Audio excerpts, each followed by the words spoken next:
That's me. 2 and 4. Well, now 2 and 3. Ja. So the, okay. yeah, that one. Ja, The two nommer that are 3 left are vir the my, business. nommer 3 kan gaan, ja. Okay, guys. Those are decent business portraits. So in other words, now you see there's some nice business portraits over here. Because remember, our first project is going to be business portraits. Hmm. And that's also where you're going to make more money than other forms. And I hope with the fine art, we're also going to push a new thing in.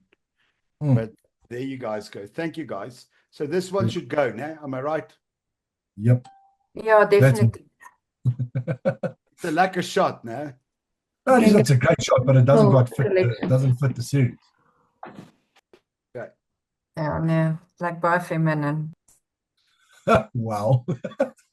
Yeah, it does. And then this one, I just thought maybe I must do this crop also a 2x3. Go back to the other shot. Go back to the other shot of him. You're not, jy gaan nie met die foto lol nie. Remember, it's not only business, but it's power portraits. And No, I know that. I'm just, yeah, he's got hectic wrinkles on his forehead. Eh? Sure. I don't see it in the one with the red suit. No, just because an I used a big light source, and here I've used a beauty dish with grits. Wow. You can see it's a lot. He's a lot sort of slicker here. But also I had him frown. So okay, so those are cool. You know good this type of black and white appeals to me. So they're very cool. And I also want to do the 2x3 to work with the rest. You see, the 4x3 didn't fit. Now there's my set with him. You see, from nice, elegant poses to elegant shots to, I'm not going to show you the pictures I did with his speedo because that's not going to work. It's going to, the girl's going to like it, but our guys are not going to like it. Well, it's not a business. It depends what business you're in, I suppose. But there you guys go. Thank you. You see, I'll move them around later on. But the idea is I'm just busy adding, and there's about a couple of thousand pictures I need to go through to do my final selections. But I just thought it's maybe good experience for you guys to help me with this. And it's lekker because I actually agree with you guys on all your choices. Cool. I'm going to bounce, but we'll chat soon. Have a good one. Cheers, Thank everybody. you, everyone. Have a good night. Thanks, Danie. Good night. Bye. Bye. Bye. Bye. Bye. Thank you, Danie. Bye. Cheers, guys.